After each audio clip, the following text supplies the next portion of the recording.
നമസ്കാരം.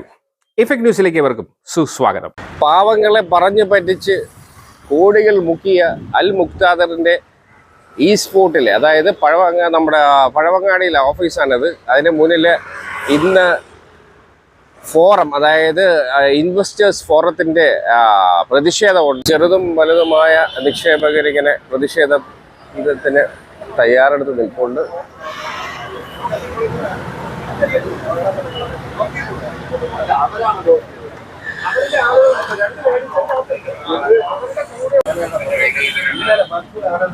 നമ്മളായിട്ട് തെറ്റിച്ച് നിങ്ങളിത് സമാജത്തിൽ പങ്കെടുക്കരുത്, നിങ്ങളുടെ പൈസ അങ്ങനെ ആരാണ് പറ്റില്ല. അവരെ പറ്റിച്ചിട്ട് അവരെ തെറ്റിച്ച് മാറ്റി വെച്ചേക്കും. പോരാ കൂട്ടിയത് അവരല്ലേ.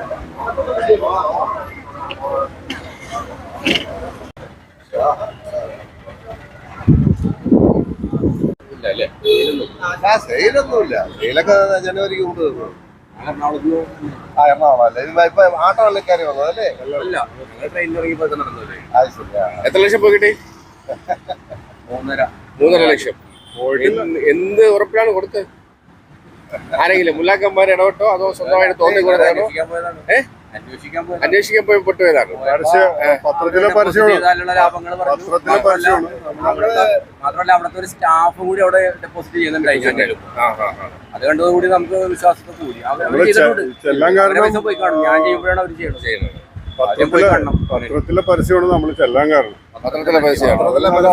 ആകർഷണീയമായ പരസ്യമായിരുന്നല്ലോ. എല്ലാ രാഷ്ട്രീയ മേഖലയിലുള്ള വലിയ വലിയ നേതാക്കന്മാരുണ്ട്.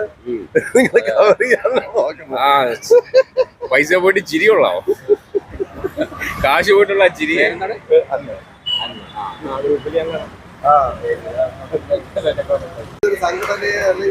അൽ മുക്താദർ സ്വന്തം തട്ടിപ്പിനിരയുടെ സെക്രട്ടറി ജൂലൈ 29 ചൊവ്വ രാവിലെ 11 അതിന്റെ പ്രാരംഭ നടപടികളും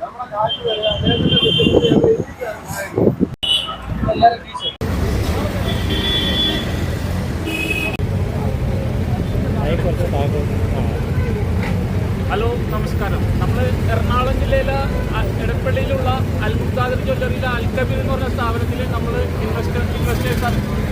ഏകദേശം ഒരു 100 പേരോളം അവിടെ ഇൻവെസ്റ്റ് ചെയ്തിട്ടുണ്ട്. ഏകദേശം 200 കോടി രൂപയായിട്ടാണ് പുള്ളി പോയേക്കണം.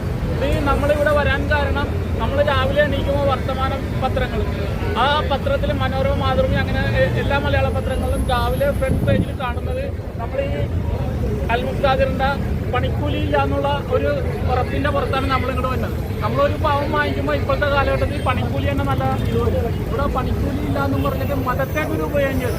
അള്ളാഹുവിൻ്റെ 99 നാമങ്ങളിൽ ഓരോ ജ്വല്ലറിയിലും പേര് കൊടുത്ത്, അതുപോലെ തന്നെ ഇന്ത്യയിൽ എവിടെയില്ലാത്ത ബാങ്ക് ഓരോ ടൈമിനും ഈ ജ്വല്ലറിയിൽ ബാങ്ക് വിളിക്കും. നമ്മൾ ആ മതത്തെ വിശ്വസിച്ചിട്ട് ആണ് നമ്മളിവിടെ വന്നിട്ടുള്ളത്, ഈ ജ്വല്ലറിയിൽ വന്നിട്ടുള്ളത്. അങ്ങനെ നമ്മളെ ഓരോ ജ്വല്ലറിയിലും ജാനുവരി മുതലുള്ള മെച്ചൂറായ ഡേറ്റിൻ്റെ ആൾക്കാർക്ക് പൈസ കൊടുക്കാനുണ്ട്. ഇതുവരെയും കൊടുത്തിട്ടില്ല. അതുപോലെ അവിടുത്തെ സ്റ്റാഫിന് പോലും ശമ്പളം കൊടുക്കാണ്ട് നമ്മളെ വഞ്ചിച്ചിട്ടാണ് അയാൾ മുങ്ങിയിരിക്കുന്നത്. നമുക്ക് നിയമ സംവിധാനത്തിലെ വിശ്വാസമുള്ളൂ. നമ്മളെല്ലാവരും FIR, ഈ ജ്വല്ലറി ഇരിക്കുന്ന കളമശ്ശേരി പോലീസ് സ്റ്റേഷനിലാണ് ഈ ജ്വല്ലറി ഇരിക്കുന്നത്. ആ പരിധിയിൽ നമ്മൾ പല ദൂരത്തുനിന്നും വന്നിട്ടാണ് FIR ഇടുന്നത്. ഓരോ സിംഗിളായിട്ട് FIR ഇടാൻ പറ്റില്ല. ഒരു FIRൽ 9 പേര് വെച്ചിട്ടാണ് ഇടണം. ഇപ്പോൾ ഏകദേശം 7 FIR ആയി. കോടതിയിലേക്ക് ഇതുവരെ പോയിട്ടില്ല. നമ്മൾ എന്ത് ചെയ്യും? നമ്മളെ കഷ്ടപ്പെട്ട പൈസയാണ് ഇവിടെ കൊണ്ടുവന്ന് നമ്മൾ ഡിപ്പോസിറ്റ് ചെയ്തിട്ടുണ്ട്. എനിക്ക് 5 ലക്ഷം രൂപയാണ് 7 പവനാണ് ടോട്ടൽ എല്ലാം കൂടി ഒരു 200 കോടി രൂപയോളം ഉണ്ട്. 100 പേര് ആയിട്ടാണ് അയാൾ മുങ്ങിയേക്കണം. അതുപോലെ തന്നെ എൻ്റെ കൂടെ വന്നിക്കണ ഇങ്ങനെ പേര് പുള്ളി വളർത്തിയിട്ടുള്ള പുള്ളിയുടെ വീട് വിറ്റിട്ടാനുള്ള പണമാണ്, സ്വർണ്ണവും ആയിട്ടാണ് അവിടെ കൊടുത്തിട്ടുള്ളത്. പുള്ളിയുടെ ഡേറ്റ് ആയിട്ടും പുള്ളിക്ക് ഇതുവരെ ഒന്നും കിട്ടിയിട്ടില്ല. അങ്ങനെ പല ആൾക്കാർക്കും പല ഡേറ്റ് കഴിഞ്ഞിട്ടാണ് വന്നിരിക്കുന്നത്. നമ്മളിനി എന്ത് ചെയ്യും? ഇപ്പം ആകെയുള്ളത് സെക്രട്ടേറിയറ്റിൽ ഭരണ സംവിധാനത്തെ വിശ്വാസമുള്ളൂ. ാണ് വരുന്നത്. എൻ്റെ മകൻ അവൻ്റെ ഭാര്യയുടെ വസ്തു വിറ്റ് 20 ലക്ഷം രൂപ നിലമേൽ ഫെഡറൽ ബാങ്കിൽ കൊണ്ടിട്ടു. അപ്പോൾ എൻ്റെ ഒരു അടുത്ത ബന്ധു ഇതിലുണ്ടായിരുന്നു. അദ്ദേഹം വന്ന് പറഞ്ഞു, ഞങ്ങളുടെ ബാങ്കിൽ അൽ മുക്താറിൽ കൊണ്ട് ഇടുകയാണെങ്കിൽ നിങ്ങൾക്ക് 1 ലക്ഷം രൂപയ്ക്ക് 2000 രൂപ വെച്ച് 20 ലക്ഷം രൂപയ്ക്ക് 40,000 രൂപ മാസം തരാമെന്ന് പറഞ്ഞ് നമ്മൾ ഈ പൈസ ട്രാൻസ്ഫർ ചെയ്ത് അൽ മുക്താറിലിട്ടു. രണ്ട് പ്രാവശ്യം എന്ന് പറഞ്ഞാൽ 3 മാസത്തിലൊരിക്കൽ. അങ്ങനെ 2 പ്രാവശ്യം എനിക്ക് പൈസ കിട്ടി ഇതിൻ്റെ ഇൻട്രസ്റ്റ്. പിന്നെ യാതൊരു അനുഭവമില്ല. ഇപ്പോൾ 1.5 കൊല്ലം കഴിഞ്ഞു, അതിനുശേഷം ഒരു പൈസയും കിട്ടില്ല. ഇപ്പോൾ ഈ അൽ മുക്താർ എന്ന് പറയുന്ന സാധനം ഇപ്പോൾ പെണ്ണും കെട്ടി അടക്കുകയാണ്. അതിന് ചെറിയൊരു ഉദാഹരണം കൂടെ ഞാൻ പറയാം. എൻ്റെ മോള് ഒരു +2 അധ്യാപികയാണ്. അവിടെ ഒരു കൊച്ചിനെ ചേർക്കാനായിട്ട് ഒരു സ്ത്രീ വന്നു. കുട്ടിയുടെ പേര് ഹിന്ദു പേരാണ്. അവൻ +1 അഡ്മിഷൻ എടുക്കാൻ വന്നതാണ്. അപ്പോൾ അവൻ്റെ അമ്മയുണ്ട്, 2 കുട്ടികളും കൂടെയുണ്ട്. അപ്പോൾ 2 കുട്ടികളുടെ പേര് എൻ്റെ മകൾ ചോദിച്ചു. അപ്പോൾ പറഞ്ഞു, ഒന്ന് ഫാത്തിമ ആണെന്ന് പറഞ്ഞു, ഒന്ന് അബ്ദുൾ ഷുക്കൂർ ആണെന്ന് പറഞ്ഞു. അപ്പോൾ എൻ്റെ മോള് ചോദിച്ചു, നിങ്ങൾ 2ാം കല്യാണമാണെന്ന് ചോദിച്ചു. ആ 2ാം കല്യാണമാണ് എന്നൊക്കെ ഒരു ഒഴുക്കം മട്ടിൽ പറഞ്ഞു. അപ്പോൾ ഇവരെ അറിയാവുന്ന ഒരു ടീച്ചർ അവിടെ ഉണ്ടായിരുന്നു. അവർ പറഞ്ഞ് അൽ മുക്താർ 2ാമത് കെട്ടിയ പെണ്ണാണ് ഇയാൾ. അപ്പോൾ ഇവളാണെങ്കിൽ സ്വർണ്ണം പൂശിയിരിക്കുകയാണ്, ഈ സ്ത്രീയാണ്, വൈഡൂര്യവും സ്വർണവും. അപ്പോൾ ഇവർ നമ്മളെ പിള്ളേരൊക്കെ വിചാരിച്ച് ഇത് ഡ്യൂപ്ലിക്കേറ്റ് സ്വർണ്ണമായിരിക്കും. അല്ല, ഒറിജിനൽ സ്വർണം തന്നെയാണ്. സ്വർണം മാത്രമല്ല, വലിയ വിലപിടിപ്പുള്ള വൈഡൂര്യം അത് ഇതൊക്കെ ഉണ്ട്. അപ്പോൾ ഈ സ്കൂള് ഒരു മലപ്രദേശമാണ്, പാവപ്പെട്ട കുട്ടികളാണ് അവിടെ പഠിക്കുന്നത്. അപ്പോൾ അവർക്ക് എല്ലാവർക്കും ഈ ടൂറിന് പോകാനായിട്ടൊരു പരിപാടി ഇട്ടപ്പോൾ ആ കുട്ടികളിൽ പൈസ ഇല്ല. ഈ അൽ മുക്താറിൻ്റെ ഡ്യൂപ്ലിക്കേറ്റ് ഭാര്യ കൊണ്ടുവന്ന് 1 ലക്ഷം രൂപ സ്കൂളിൽ കൊടുത്ത്, ഈ സ്കൂളിൽ നിന്ന് ആർക്കെങ്കിലും ഒക്കെ പോകാനുണ്ടെങ്കിൽ നിങ്ങൾ ഈ എൻ്റെ പൈസ എടുത്ത് പൊയ്ക്കോളാൻ പറഞ്ഞു. അവർ സൂപ്പർ സ്റ്റാർ അൽ മുക്താറിൻ്റെ വെപ്പാട്ടി അവിടുത്തെ സൂപ്പർ സ്റ്റാറായി. 1 ലക്ഷം രൂപ കൊടുത്തിരിക്കുകയല്ലേ പിള്ളേർക്ക് ടൂറ് പോകാൻ, ചുമ്മാതെ. ഇനി പൈസ വേണമെങ്കിൽ അത് ചോദിച്ചാൽ മതി എന്ന് പറഞ്ഞു. അപ്പോൾ പിള്ളേർ പറഞ്ഞു, ഇപ്പോൾ എല്ലാവർക്കും പൈസയായി, ഇപ്പം നമുക്ക് പോകാനുള്ള പർച്ചേസിങ്ങിനുള്ള പൈസയായി, ഇനി വേണ്ട, ഇനി അടുത്ത കൊല്ലം തന്നാൽ മതി എന്ന് പറഞ്ഞു. അങ്ങനെയാണ് സംഭവം അറിയുന്നത്. ആദ്യത്തേത് പിന്നെ വേറെ ഭാര്യയിലുള്ളത്, രണ്ടാമത്തെ ഭാര്യയിലുള്ളത്. 2ാമത്തെ കുട്ടികളുടെ പേര് ഒരു കുട്ടി. അങ്ങനെ ഞാൻ 20 ലക്ഷം രൂപ ഇട്ട ആളാണ്. 2 പ്രാവശ്യം 3 മാസത്തിലൊരിക്കൽ 2 പ്രാവശ്യം എനിക്ക് പൈസ കിട്ടി. പിന്നെ യാതൊരു അനക്കവുമില്ല. അയാൾ പെണ്ണും കെട്ടി താടിയും പൂടയും വളർത്തി തൊപ്പിയും വെച്ച് അള്ളാഹുവിൻ്റെ പേരുകൊണ്ട് നെറ്റത്തെ കയ്യും വെച്ച് നടക്കുന്ന ഒരു മഹാപറ്റിപ്പുകാരനും അണ്ടിക്കച്ചവടം നടത്തുന്നവനുമാണ്. അണ്ടിക്കച്ചവടം മനസ്സിലായില്ല, അതാണ് ഇപ്പോൾ അയാളുടെ മെയിൻ പരിപാടി. ഏത് രീതിയിലെങ്കിലും ഈ പൈസ നമുക്ക് കിട്ടണം. അതിനു വേണ്ടി എന്ത് ത്യാഗവും സഹിക്കാൻ ഞങ്ങൾ തയ്യാറാണ്. കൊല്ലത്തുനിന്ന് ഒരുപാട് ആൾക്കാരുണ്ട്. ഇത് പരസ്പരം ആരും പറയില്ലല്ലോ. ഒരുപാട് ആൾക്കാരുണ്ട്. എൻ്റെ വീട്ടിൻ്റെ അടുത്ത് നിന്ന് തന്നെ ലക്ഷങ്ങളിട്ട ആൾക്കാരുണ്ട്. അവരടുത്തൊക്കെ ഇപ്പോൾ ചോദിച്ചപ്പോൾ എൻ്റെ ഒരു കൂട്ടുകാരൻ, അയാളെ മകളുടെ കല്യാണം അടുത്ത 27-ാം തീയതിയാണ്. 70 ലക്ഷം രൂപ ഇവിടെ നിക്ഷേപിച്ച അദ്ദേഹം ഒരു ഹെഡ് മാസ്റ്ററായിരുന്നു. അദ്ദേഹത്തിൻ്റെ വൈഫും ഹെഡ് മിസ്ട്രസ്സാണ്. ഇവർ രണ്ടും കൂടെ 70 ലക്ഷം രൂപ ഇട്ട് ഒരു 10 പൈസ കിട്ടിയില്ല. ഈ വ്യാഴാഴ്ച ആ കുട്ടിയുടെ കല്യാണമാണ്. അത് അദ്ദേഹം കരഞ്ഞും വിളിച്ചും നടക്കുകയാണ്. അവിടെ നിന്ന് ഈ റിട്ടയർഡ് ആയപ്പോൾ കിട്ടിയ പൈസ മൊത്തവും പോയി. പിന്നെ വൈഫ് റിട്ടയർഡ് ആയിട്ടില്ല. ഇപ്പോൾ ഇയാൾ കടം പഠിക്കാൻ നടക്കുകയാണ്, കല്യാണം നടക്കുക. ആ സ്ത്രീയിലായിരിക്കും. ഞങ്ങളെല്ലാം വലിയ ബുദ്ധിമുട്ടിലാണ്, പ്രയാസത്തിലാണ്. പിന്നെ ജ്വല്ലറി ഉദ്ഘാടനം കഴിഞ്ഞു. അന്നേ ദിവസം തന്നെ മനുഷ്യരും കൂട്ടരും വന്നു. ഞങ്ങളുടെ കയ്യിൽ നിന്ന് ഇൻവെസ്റ്റ്മെൻറ്റും കാര്യങ്ങളും വാങ്ങിച്ചു. കുറച്ച് സ്വർണവും ബാക്കി പൈസയും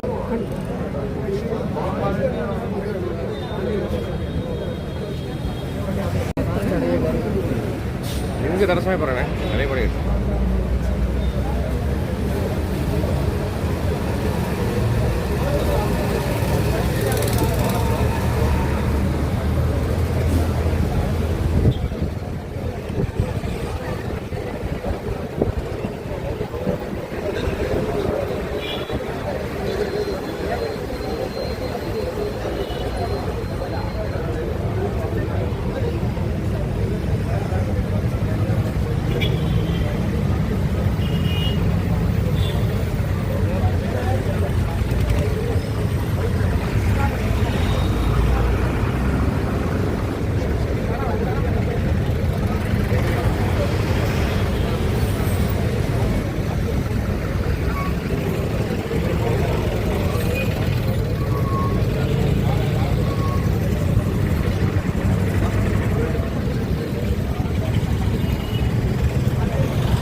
അല്ല നമുക്ക് സ്റ്റാർട്ട് ചെയ്യാം.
എനിക്കറിഞ്ഞ അവിടെ വിളിച്ചെന്ന് ചോദിക്കും.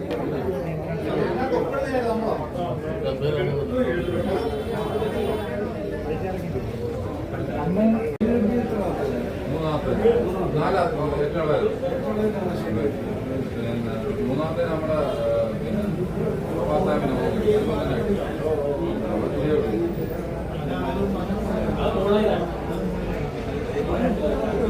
പോയി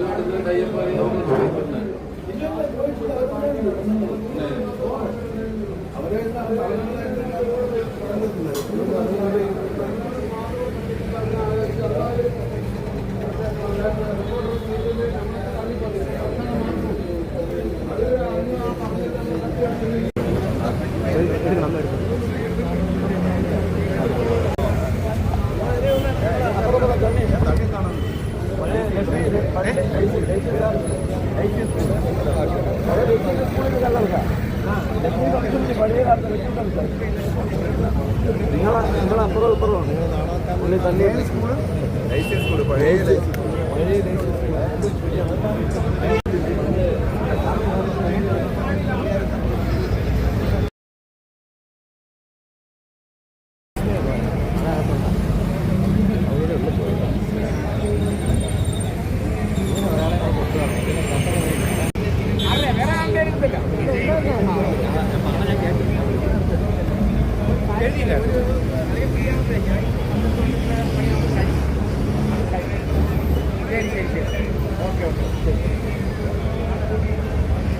രവിയെ പോലെയുള്ള ഏതായിരുന്നു ഇവിടെ അഞ്ചാറ് ആളുകളെ പൈസ വാങ്ങി പറ്റിച്ച് ആളെല്ലാം കൂടെ പൈസ വാങ്ങാൻ വേണ്ടി സമരത്തിന് ഇങ്ങനെ പോയി അവ കട്ടവാ അവരെ കൊടുക്കില്ല പൈസ കൊടുത്തോട്ടെ.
അടുത്തതായി സംസാരിക്കുന്നതിന് ജില്ലാ കമ്മിറ്റിയുടെ പ്രസിഡന്റ്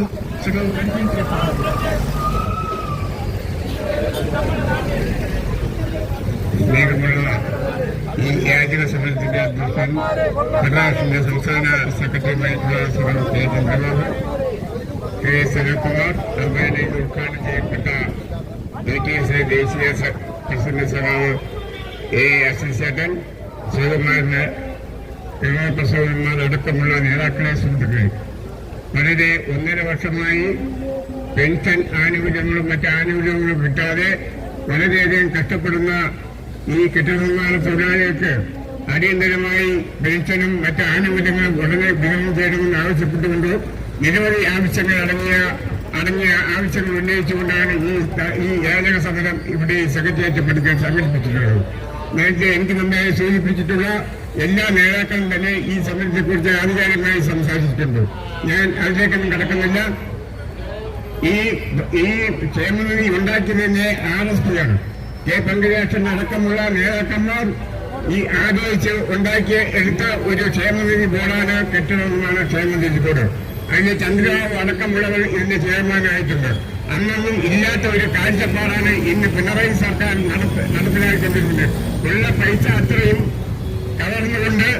കവർന്നെടുത്തുകൊണ്ട് ഇന്ന് ആനുകൂല്യങ്ങളും ഹലോ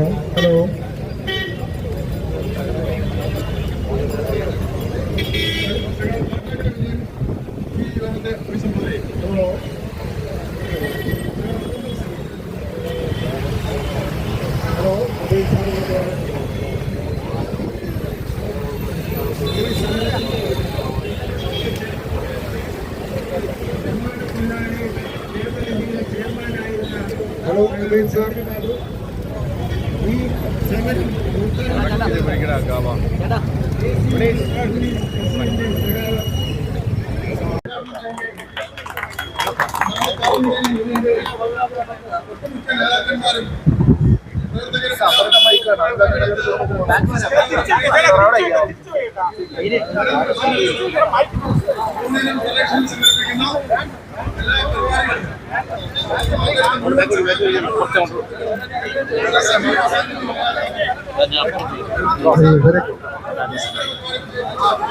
ഇവരൊക്കെ വളരെ ദൂരെ നിന്ന് വന്നവരും വളരെ പ്രായമായ ആളുകളുമാണ്. അപ്പൊ നമ്മൾ ഈ മാധ്യമപ്രവർത്തകരത്തിനൊപ്പം അവർക്കൊരു നിൽക്കാനുള്ളൊരു സൗകര്യം ഒന്ന് ചെയ്തു കൊടുക്കണം. ഈ പാവത്തുകൾ വളരെ ദൂരെ നിന്നൊക്കെ വന്നവരാണ്. സഹോദരി സഹോദരന്മാർ,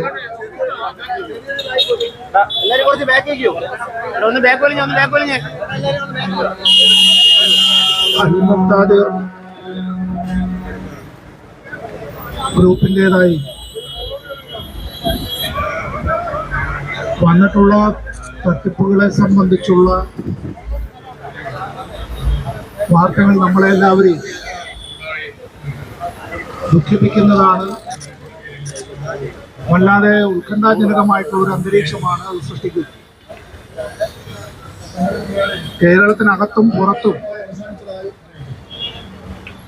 ഈ ഒരു സ്ഥാപനത്തിൽ അങ്ങനെ പണം നൽകിയവരും പിന്നെ അതിന് മറ്റു പല ഇങ്ങനെ ഈ സ്വർണ്ണ ഉരുപ്പടി അത് വാങ്ങാൻ കൊടുത്തവരും വാങ്ങി അവിടെ തന്നെ വെച്ച് അങ്ങനെയൊക്കെ ഉണ്ട്. അങ്ങനെ എന്തൊക്കെ ഉണ്ട് ഇതിൻ്റെ ഏർപ്പാട്.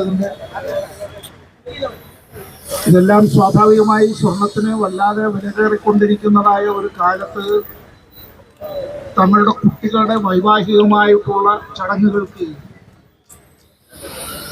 അത് നിക്കാഹിനായാലും കല്യാണത്തിനായാലും എന്നിവനായിരുന്നാലും അങ്ങനെ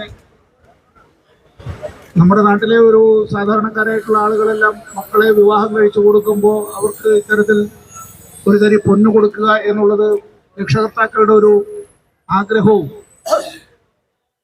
ഇതൊരു മോഹം എന്നുള്ളതല്ല, അവരുടെ ഒരു ആഗ്രഹം, അതൊരു മിതമായ ആഗ്രഹമാണ്.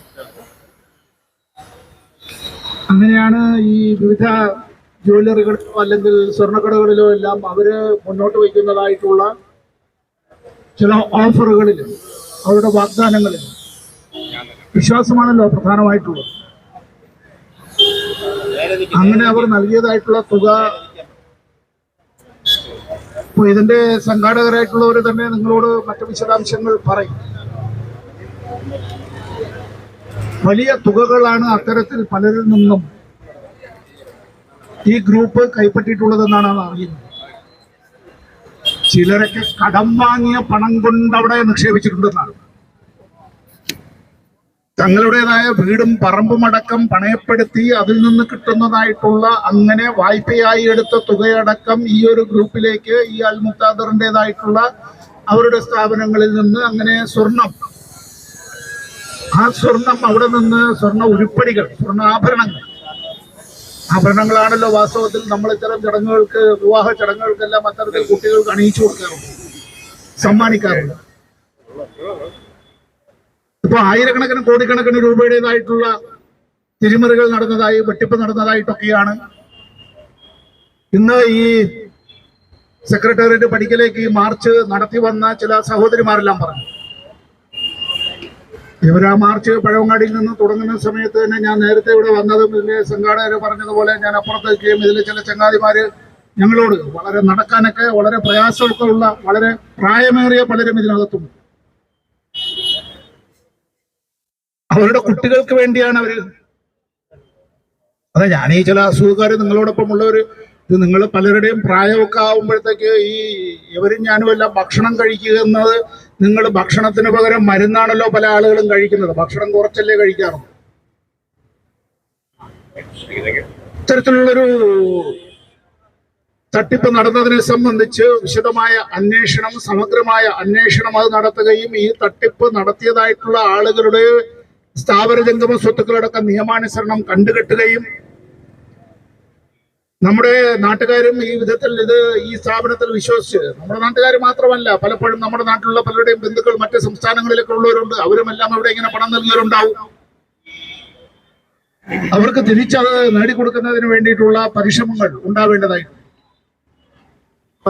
അവിടെ ഒരു കടയാണ്. ഞങ്ങൾ ഈ തിരുവനന്തപുരത്തുകാര്, അവര് മാധ്യമപ്രവർത്തകരും ഞാനുമല്ല ഈ തിരുവനന്തപുരത്തുകാര്, നിങ്ങളൊക്കെ വളരെ ദൂരെ നിന്ന് വന്നവരാണ്. നമ്മൾ ഇതുവഴിയൊക്കെ പോകുമ്പോൾ പിന്നെ ഈ സെക്രട്ടേറിയറ്റ് നടയിൽ മിക്കവാറും ഒക്കെ അങ്ങനെ ഈ ജാഥയും പ്രകടനവും ഒക്കെ അത് എല്ലാം ഇപ്പോഴും ഉള്ളത് കൊണ്ടും ഞങ്ങളൊക്കെ ഈ പണ്ട് തൊട്ടേ ഇങ്ങനെ ഇതിന്റെ നടയിലൊക്കെ ഉള്ള ആളുകളായതുകൊണ്ട്, ഇവരൊക്കെ ഈ പണിയൊക്കെ ആരംഭിക്കുന്നതിന് മുമ്പ് വിദ്യാർത്ഥി പ്രസ്ഥാനത്തിന്റെ കാലം മുതലേ ഇങ്ങനെ ആയതുകൊണ്ട് നടന്നു പോകുമ്പോൾ അങ്ങനെ അവിടെ ഈ ഒരു കെട്ടിടവും ആ സ്ഥാപനവും ഒക്കെ ഇങ്ങനെ പലപ്പോഴും കണ്ടിട്ടുള്ളതാണ്. വളരെ ദൂരെ നിന്നടക്കം ഇങ്ങനെ സ്ത്രീകളും കുട്ടികളും ഉൾപ്പെടെ അവിടെ വരികയും അവിടെ അതിങ്ങനെ ഒരു സ്ഥാപനം നമ്മൾ കണ്ടിട്ടുണ്ട് എന്നുള്ളതല്ലാതെ പെട്ടെന്ന് ഒരു ദിവസം ഇത് അടയ്ക്കുകയാണ്. പിന്നെ അവിടെ ഒരു തിരക്കില്ല, ഒരു തള്ളില്ല, ആളുകൾ അവിടെ ഇല്ല, അവിടുത്തെ തൊഴിലാളികളെ കാണാനില്ല, സ്ഥാപനം പൂർണ്ണമായി അടച്ചിരിക്കുക. പിന്നീടാണ് ഇത് സംബന്ധിച്ച് നമ്മുടെ പല സുഹൃത്തുക്കളും അറിയിക്കുന്നത് ഇതിനകത്ത് ഒരു വല്ലാത്ത വെട്ടിപ്പ് നടന്നിട്ടുണ്ട് എന്നുള്ളത്. അത് ആയിരക്കണക്കിന് കുടുംബങ്ങളെയാണ് തട്ടിച്ചിരിക്കുന്നത്. ഇതുമായി ബന്ധപ്പെട്ടെല്ലാം തന്നെ ഇതെല്ലാം ഒരു വ്യക്തി മാത്രമായി കേന്ദ്രീകരിച്ചല്ലാതെ നടക്കാനൊക്കെ ബുദ്ധിമുട്ടാണ് അല്ലേ. പല സംഭവങ്ങളും നിങ്ങൾ കരുതാപ്പള്ളിയില്ലേ, ചിലതിന്റെ എല്ലാം ഉത്ഭവ കേന്ദ്രങ്ങൾ എന്ന് പറയുന്നത് അവിടെ നിന്നാണ് എന്ന് ഇങ്ങനെ ചില ഭൂകമ്പങ്ങളുടെ പ്രഭവ കേന്ദ്രം എന്നൊക്കെ പറയുന്നത് പോലെ ഇത് ഈ പറയുന്ന അവരുടെ ഗ്രൂപ്പിന്റെ ഇതെല്ലാം അങ്ങനെ അവിടെ നിന്നൊക്കെയാണ് തുടങ്ങിയെന്ന് തോന്നുന്നത്. എനിക്ക് അവരെ അറിയാവുന്നതല്ല, അവരുടെ ഈ ഗ്രൂപ്പിനെ എനിക്ക് അറിയാവുന്നതല്ല. എന്തായാലും പറഞ്ഞു കേട്ടതാണ്. നിങ്ങൾ പലരും പറഞ്ഞത് തന്നെ ഞാൻ അറിഞ്ഞതായിട്ടുള്ള വിവരം മാത്രം പറഞ്ഞതേ ഉള്ളൂ. ഇങ്ങനെ നമ്മുടെ നാടിന്റെ വിശ്വാസത്തെ ചോദ്യം ചെയ്യുന്ന നിലയിൽ ഇത്തരത്തിൽ ചില സ്ഥാപനങ്ങൾ ലോകത്ത് എവിടെ പോയിരുന്നാലും കേരളീയർക്കുള്ള ഒരു അഭിമാനമുണ്ട്. കാരണം ഈ മലയാളികൾ ഒരിടത്തും പോയി യാചിക്കാറില്ല.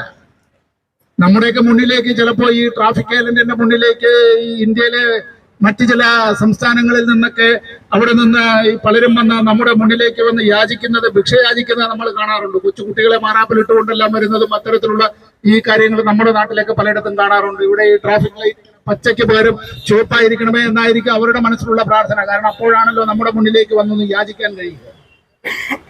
കേരളീയർ അങ്ങനെ ഒരിടത്തും പോയി യാചിക്കാനായി ഭിക്ഷ തണ്ടാനായി പോകാറില്ല. ഇന്ത്യക്ക് അകത്ത് മാത്രമല്ല, ഇന്ത്യക്ക് പുറത്തായിരുന്നാലും അങ്ങനെ നമ്മുടെ നാട്ടിൽ നിന്ന് പോകുന്നത് അവർ ആത്മാർത്ഥമായി പണിയെടുക്കാനാണ്, സത്യസന്ധമായി പണിയെടുക്കാനാണ്, ആ നാടുമായി ഇഴുകിച്ചേരാനാണ്, അവരുടെ കുട്ടികൾ അവിടെ പഠിക്കാനാണ്. അവർ ആ നാട്ടുകാരോട് അത്രമാത്രം സത്യസന്ധമായ ആത്മാർത്ഥതയോടെ അവരുടെ സഹോദരന്മാരായി പെരുമാറുന്നവരാണ്. ഞാൻ അധികം നേരമൊന്നും എടുക്കുന്നില്ല. നമ്മൾ പല ആളുകളും ഗൾഫ് രാജ്യങ്ങളിൽ പലരും പോയിട്ടുള്ളവരാണ്. നമ്മൾ അവിടെ പോയാൽ ആ നാട്ടിലെ പൗരന്മാര് പറയാറുള്ള കാര്യം, ഇന്ത്യക്കാര് അവര് കേരളീയരെ സംബന്ധിച്ച് പറയാറുള്ളത്, കേരളീയരായിട്ടുള്ള ആരെങ്കിലും അത്തരത്തിലുണ്ട് എങ്കിൽ അവരുടെ വീട്ടില് അത്രമാത്രം അവർക്ക് സ്വാതന്ത്ര്യം നൽകുന്ന നിലയിലേക്കുള്ള തൊഴിലുകളിലേക്ക്, പണിയിടങ്ങളിലേക്കെല്ലാം അത് മലയാളികളെയാണ്, കേരളീയരെയാണ് നിയമിക്കുക. കേരളത്തിൽ നിന്ന് വന്നിട്ടുള്ള ആളുകളെ അത്തരത്തിൽ അവർക്ക് ആ ജോലി കൊടുക്കാൻ, ആ പണി കൊടുക്കാൻ വിദേശീയരടക്കം അത്രമാത്രം തയ്യാറാകുന്നത് കേരളീയരുടേതായ ഒരു മഹത്വമാണ്. അത് ആ മഹത്വം എന്നത് ഇന്നും ഇന്നലെയുമായി നേടിയെടുത്തതല്ല. നമ്മുടെ പ്രപിതാമഹന്മാരുടെ കാലം മുതലേ അത്തരം ഒരു കാര്യത്തിൽ ഒരു വാക്ക് പറഞ്ഞാൽ ആ വാക്ക് പാലിക്കുമെന്നുള്ളത്. കേരളീയർ അത്തരം ഒരു കാര്യം ചെയ്യുമെന്ന് പറഞ്ഞാൽ അത് ചെയ്യാനായി അങ്ങേയറ്റം പോവുക എന്നുള്ളത്, തങ്ങൾ ആരെയും സംരക്ഷിക്കുമെന്നുള്ളത്, ആ വാക്ക് പറഞ്ഞാൽ വാക്ക് പാലിക്കുമെന്നുള്ളത്, അത് കേരളീയരുടെ ഒരു പ്രത്യേകതയാണ്. ഇത്തരത്തിലുള്ള ഏതെങ്കിലും സ്ഥാപനങ്ങൾ ഇത്തരത്തിൽ ഈ തട്ടിപ്പ് നടത്തിയാൽ, വെട്ടിപ്പ് നടത്തിയാൽ ഇതെല്ലാം തന്നെ നമ്മളെ സംബന്ധിച്ചിടത്തോളം, മലയാളികളെ സംബന്ധിച്ചിടത്തോളം നമ്മളെല്ലാം കുനിഞ്ഞ ശിരസ്സുമായി നിൽക്കേണ്ടി വരും. ഇത് നല്ല സന്ദേശമല്ല അത്തരത്തിലുള്ളവർ നൽകുന്നത്. നമ്മുടെ നാട്ടിൽ ഒരുപാട് വ്യവസായ വാണിജ്യ സ്ഥാപനങ്ങളുണ്ട്. തലമുറകളായി അത്തരത്തിൽ നടത്തി വരുന്ന എത്രയോ വാണിജ്യ വ്യവസായ സ്ഥാപനങ്ങളുണ്ട്. പുതുതായി അല്ലാതെ തന്നെ, പുതിയ സ്റ്റാർട്ടപ്പുകൾ അല്ലാതെയും പുതുതായി ആരംഭിച്ചൊന്നും അല്ലാതെ തന്നെ ആ പുതുതായി ആരംഭിച്ചിട്ടുള്ള ചെറുപ്പക്കാരുടെ സ്ഥാപനങ്ങൾ, ആ യുവതീയുവാക്കൾ അത്തരത്തിൽ ആരംഭിച്ചിട്ടുള്ളവർക്ക് മാതൃകയായിരിക്കേണ്ടത് അത്തരത്തിലുള്ള മുതിർന്ന പൗരന്മാരും അവരുടെ മുൻഗാമികളുമെല്ലാം ആരംഭിച്ച വ്യവസായ വാണിജ്യ ശൃംഖലകളാണ്. ഇവിടെ ഇത്തരത്തിലൊരു സ്ഥാപനം ഈ അൽ മുക്താദിർ ഇവര് ഈ പറയുന്നതായിട്ടുള്ള സ്വർണ്ണ മേഖലയിൽ, ജ്വല്ലറി മേഖലയിൽ, ഇതിന് നിങ്ങള് സ്ത്രീകൾക്കായിരിക്കും നന്നായിട്ട് അങ്ങനെ ഈ പഴയ സ്വർണം വാങ്ങിക്കും അല്ലേ ചേച്ചി? എങ്ങനെയാണത്? ആ ശരി. അപ്പൊ ഈ കാര്യങ്ങളെല്ലാം പണിക്കുറവ് ഇല്ലാതെ തന്നെ തരുമെന്നുള്ള ഒരു സാധാരണക്കാരും പട്ടിണി പാവങ്ങളും അവർ അതുവരെ കൊണ്ട് നിക്ഷേപിക്കും. കാരണം കിട്ടുന്ന സമയത്ത് ഒരു പവനോ 2 പവനോ കൂടെ അതാണ് ലക്ഷ്യം. മറ്റേ സ്വർണ്ണ ജോലികൾക്കൊക്കെ ഓരോ ദിവസം കഴിയുന്നതോടും പണിക്കുറവ്, പണിക്കൂലി ധാരാളം പൈസ കൊടുക്കേണ്ടി വരും. ഇല്ലാതെ തരുമ്പോൾ ഒരു ആശ്വാസം. അപ്പൊ ഇത് തന്റെ സ്വർണ്ണമാണോ എന്നുള്ളത് വെരിഫൈ ചെയ്തപ്പോൾ അതല്ല, അടിപൊളി നല്ല സ്വർണ്ണമാണ്, ദുബായ് സ്വർണ്ണമാണ്. അപ്പോൾ നിക്ഷേപിച്ചു 6 മാസം കൊണ്ടല്ല അന്ന് നമുക്ക് ഇതൊക്കെ നല്ലൊരു നിക്ഷേപിച്ചിട്ടുള്ളത്. അതെ, ഇതിന്റെ മറ്റു ഈ ഇതിന് ഇരകളായ ഇന്ന് ഇതിൻ്റെതായിട്ടുള്ള ഈ ഒരു വൈഷമ്യം അനുഭവിക്കുന്ന നമ്മുടെ സഹോദരന്മാരുണ്ട്. അവര് ഈ കാര്യങ്ങളെ സംബന്ധിച്ച് പറയട്ടെ. ഈ സെക്രട്ടേറിയറ്റ് മാർച്ചിൽ പങ്കെടുത്ത എല്ലാവരെയും അഭിവാദ്യം ചെയ്യുകയാണ്, ഐക്യദാർഢ്യം പ്രകടിപ്പിക്കുകയാണ്. ഇത് കക്ഷി രാഷ്ട്രീയ ഭേദമന്യേ ഇക്കാര്യത്തിൽ ഇതൊരു ജാതി, മത, വർണ്ണവർഗ, ലിംഗ, ഭാഷാ വ്യത്യാസമൊന്നും ഇക്കാര്യത്തിലൊന്നും നമ്മൾ ആരും കാണുന്നില്ല. കേരളത്തിൻ്റെതായ ഖ്യാതിക്ക് അപഭ്രംശമുണ്ടാക്കുന്ന നിലയിലേക്ക് കേരളത്തിൽ ആയിരക്കണക്കിന് വ്യവസായ സംരംഭങ്ങൾ ആരംഭിച്ചുകൊണ്ടിരിക്കുന്ന പുതിയ തലമുറയിൽപ്പെട്ടവരടക്കം അത്തരത്തിൽ സ്ഥാപനങ്ങളൊക്കെ തുടങ്ങുന്ന ഒരു കാലത്ത് ഇങ്ങനെയുള്ള കാര്യങ്ങൾ ഉണ്ടാകുമ്പോൾ അത് നല്ല സന്ദേശമല്ല നൽകുക എന്നത്. ഇവിടെ വാണിജ്യ വ്യവസായ രംഗത്ത് പ്രവർത്തിക്കുന്നവരുടെ വിശ്വാസ്യത ചോദ്യം ചെയ്യുകയും ഇവിടെ ഇത്തരത്തിൽ സത്യസന്ധമായി ജനങ്ങൾക്കിടയിൽ അത്തരത്തിൽ ബിസിനസ് ചെയ്യുന്നവരെ സംബന്ധിച്ച് അവർക്കടക്കം നാണക്കേടുണ്ടാക്കുന്ന നിലയിലേക്കെല്ലാം. അപ്പൊ ഇതെല്ലാം ഈ കാര്യങ്ങളെ സംബന്ധിച്ച് ഇവർ പറയട്ടെ. ഇത്തരം കാര്യങ്ങൾ ഇതിന് സമഗ്രമായ അന്വേഷണവും ഇക്കാര്യത്തിൽ ഇതിന്റെ കുറ്റവാളികൾ അറസ്റ്റ് ചെയ്യപ്പെടലും അവരുടേതായിട്ടുള്ള സ്വത്തുകളുടെ കണ്ടുകെട്ടലും അത് കണ്ടുകെട്ടി അത്തരം കാര്യങ്ങൾ ഇവിടെ ഇതിന് ഇരയായിട്ടുള്ളവർക്ക് ഈ ഇത് ായിട്ടുള്ള സമ്പാദ്യങ്ങളാണ് അത് അവർക്ക് തിരിച്ചു കിട്ടുന്നതിനാവശ്യമായ നടപടികളും വേണം എന്നുള്ളതാണ് ഇന്ന് ഈ മാർച്ചിന് ആധാരമായിട്ടുള്ള വിഷയങ്ങൾ. ഔപചാരികമായി ഈ സെക്രട്ടേറിയറ്റ് മാർച്ചിന്റെ ആയിട്ടുള്ള ഈ ഇതെന്താ നിങ്ങളുടെ ധർണ, അതെ ഇതൊരു സെക്രട്ടേറിയറ്റ് മാർച്ച് ഔപചാരികമായി ഉദ്ഘാടനം ചെയ്തതായി അറിയിക്കുകയാണ്. ഇവിടെ ഗതാഗത തടസ്സം കൂടാതെ നിങ്ങളൊക്കെ ആണ്. അപ്പോൾ ഇത് ഈ നമ്മളൊരു ഗതാഗത തടസ്സമൊന്നും ഉണ്ടാക്കാതെ ഇത് സമാധാനപരമായി ഈ പരിപാടി നിങ്ങൾ ആദ്യന്തം പങ്കെടുക്കണമെന്ന് അഭ്യർത്ഥിച്ചുകൊണ്ട് എന്റെ ഉദ്ഘാടന വർത്തമാനം നിർത്തുന്നു. നന്ദി. ഇതിനിരയാക്കപ്പെട്ട് കേരളത്തിന്റെ വിവിധ ഭാഗങ്ങളിൽ നിന്ന് എത്തിച്ചേർന്ന പ്രിയപ്പെട്ട സഹോദരി സഹോദരന്മാർ, എൻ്റെ മുന്നിലുള്ള മാധ്യമ പ്രവർത്തകരെ, കൃത്യമായ ഒരു 2.5-3 വർഷങ്ങൾക്ക് മുമ്പ് ഈ മുക്താദർ ജ്വല്ലറി എന്ന പേരുമായി രംഗത്ത് വന്ന ഈ മൻസൂർ എന്ന് പറയുന്ന മനുഷ്യന്റെ സാമ്പത്തിക തട്ടിപ്പുകളും അതിന്റെ മുൻകാല ചരിത്രങ്ങളുമെല്ലാം വളരെ കൃത്യമായി സാമൂഹ്യ മാധ്യമത്തിലൂടെ പൊതുമാധ്യമങ്ങളിലൂടെ ജനങ്ങളെ അറിയിച്ച ഒരാളാണ് ഞാൻ. അന്നത്തെ പോസ്റ്റുകളൊക്കെ എടുത്ത് നോക്കിയാൽ അതിന്റെ അടിയിൽ ഇന്ന് ഈ ഇരയാക്കപ്പെട്ട മനുഷ്യരിൽ അധികം ആളുകളും തെറിവിളിക്കുകയും ആക്ഷേപിക്കുകയും അത്തരം വാചകങ്ങളൊക്കെ പറയുകയും ഒക്കെ ചെയ്തിരുന്നു. പക്ഷെ ഒരു കാര്യമുണ്ട്, ഒരു അനീതി നടക്കുമ്പോൾ ആ അനീതിക്കിരയാകുന്ന മനുഷ്യരുടെ സമയത്ത് നമ്മൾ നിശബ്ദമായാൽ ആ നിശബ്ദത വേട്ടക്കാരനെ സഹായിക്കുന്നതിന് തുല്യമാണ് എന്നുള്ളത് കൊണ്ടാണ് സെക്രട്ടേറിയറ്റിന് മുന്നിൽ ഇതുപോലൊരു ധർണ എൻ്റെ പ്രൊഫഷണൽ ലൈഫിൽ ആദ്യമായി വന്ന് സംസാരിക്കുന്നത്. ഇതിനൊരു പ്രധാനപ്പെട്ട കാര്യമുണ്ട്. എല്ലാ തട്ടിപ്പുകളും ഭൂമിയിലാണ് നടക്കുന്നതെങ്കിൽ ഈ അൽമുക്താദറിന്റെ മുതലാളിയും സംഘവും നടത്തിയ ഈ തട്ടിപ്പ് ഭൂമിയിൽ മാത്രമല്ല സ്വർഗത്തിലേക്കും ഇതിന്റെ വാതിൽ തുറക്കുന്ന രീതിയിലാണ് ഇതിനെ പ്ലാൻ ചെയ്തത്. വളരെ ആസൂത്രിതമായി എന്ന് പറഞ്ഞാൽ അള്ളാഹുവിന്റെ നാമങ്ങൾ, ഉടയതമ്പുരാന്റെ 99 നാമങ്ങൾ പ്രചരിപ്പിക്കാനായി നാട്ടുകാരുടെ കാശ് വാങ്ങിച്ച് പുട്ടടിക്കുന്ന, അല്ലെങ്കിൽ ഇതുപോലെ മോഷ്ടിക്കുന്ന, എന്ന് പറഞ്ഞാൽ ഇത് കൊടുക്കുന്നത് കേവലം കച്ചവടത്തിനും ലാഭത്തിനും മാത്രമല്ല, പുള്ളി പടച്ചതമ്പുരാന്റെ പേര് ലോകം മുഴുവൻ എത്തിക്കാൻ വേണ്ടി 99 നാമങ്ങളിൽ നടന്ന് പെട്ടിക്കട തുറക്കുന്നത് പോലെ തെക്ക് വടക്ക് കടകൾ തുറന്ന് ഈ പാവങ്ങളായ മനുഷ്യരെ പറ്റിക്കുകയായിരുന്നു എന്നുള്ളതാണ് സ്ഥിതി. ഈ പറ്റിക്കപ്പെട്ടതിൽ 2 തരം ആളുകളുണ്ട്. ഒന്നിത് മനഃപൂർവ്വം വളർത്താൻ വേണ്ടി ഒത്തിരി ഉള്ളതിനോട് കൂടി നൽകിയവരുണ്ട്. രണ്ടാമതായി പലതരത്തിലുള്ള രോഗങ്ങൾ കടിമപ്പെട്ട് ഡയാലിസിസ് ചെയ്തുകൊണ്ടിരിക്കുന്ന രോഗികൾ, ക്യാൻസറിന് ചികിത്സ നേടിക്കൊണ്ടിരിക്കുന്ന രോഗികൾ, ഇത്തരത്തിൽ മക്കളെ കെട്ടിക്കാൻ അടക്കമുള്ള നിർധനരായ ഒരുപാട് മനുഷ്യരുടെ സമ്പത്ത്, അതിന്റെ വിതരണം തന്നെ വളരെ രസകരമാണ്.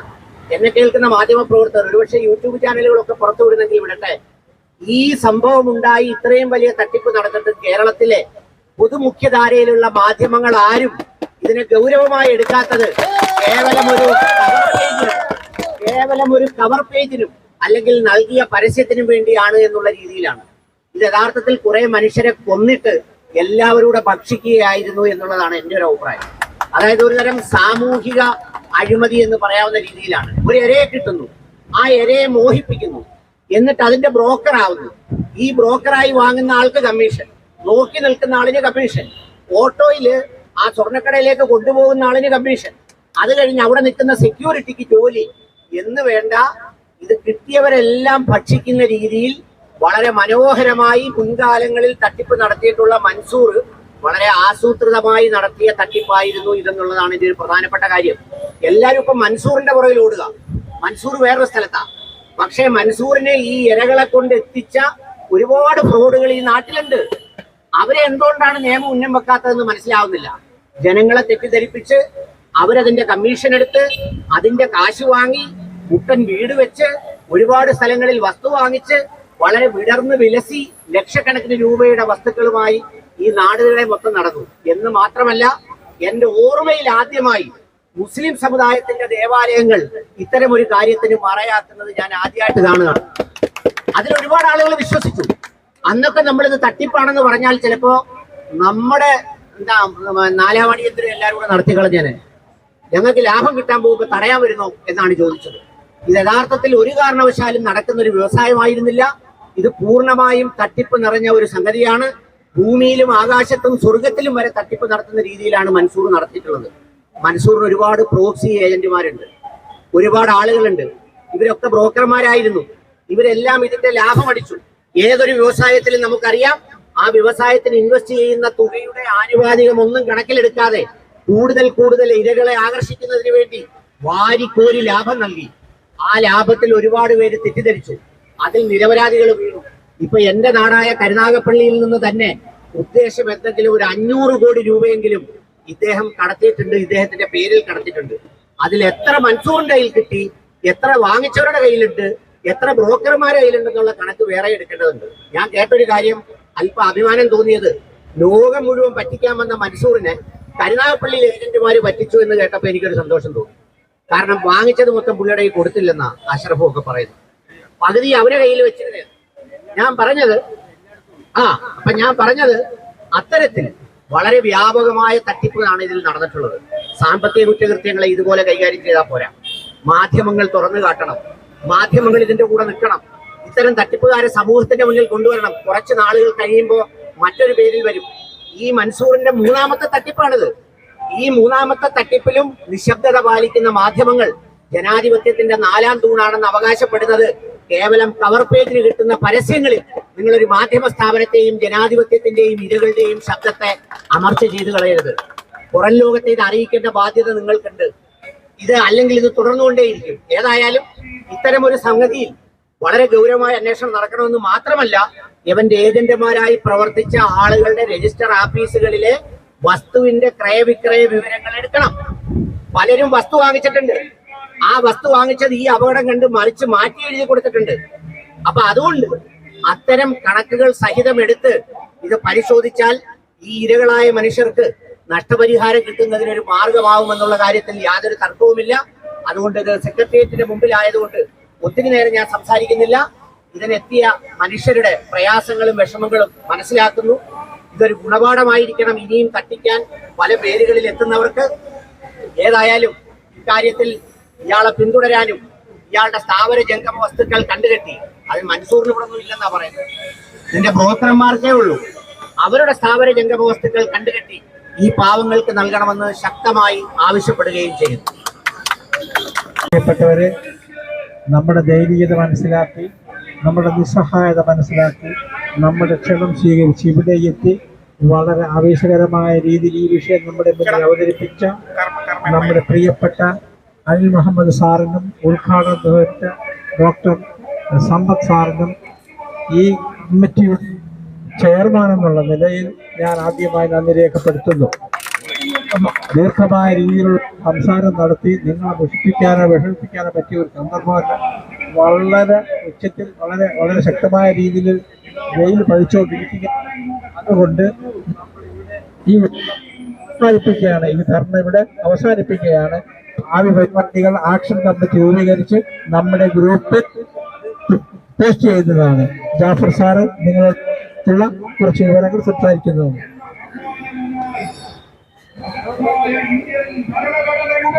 പ്രിയപ്പെട്ട മുഖ്യരെ,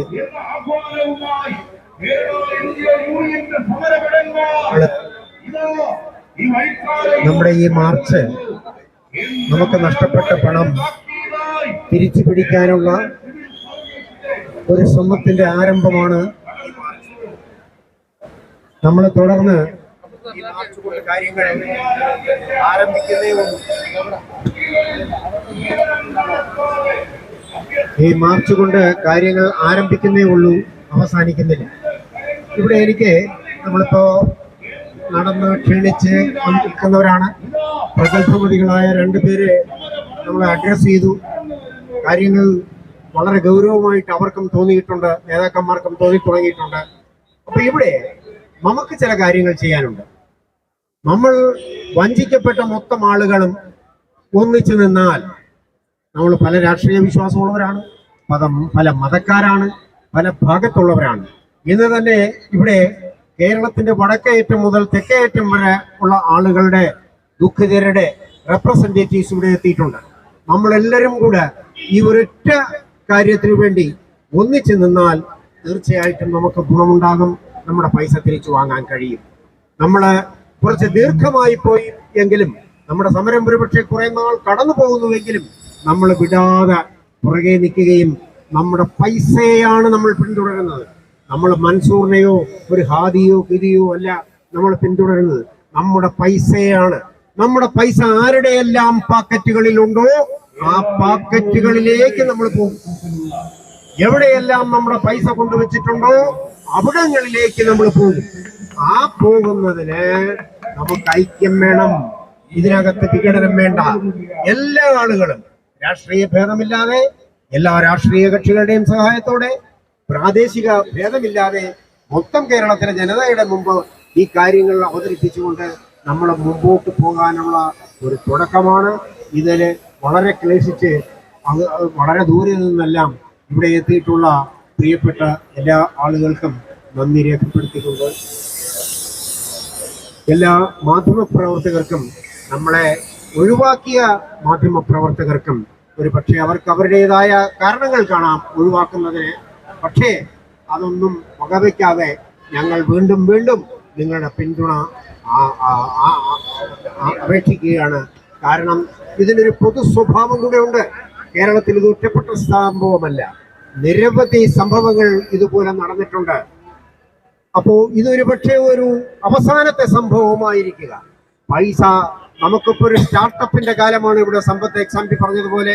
അതുകൊണ്ട് പൈസ നിക്ഷേപിക്കാൻ ഒരു പ്രത്യേക മനസ്സ് കേരളത്തിന്റെ ജനങ്ങൾക്ക് കഴിഞ്ഞ ഏതാണ്ട് ഒരു 10 വർഷമായിട്ട് ഉണ്ടായി വന്നിരിക്കുന്നതായിട്ട് നമ്മൾ മനസ്സിലാക്കുന്നു.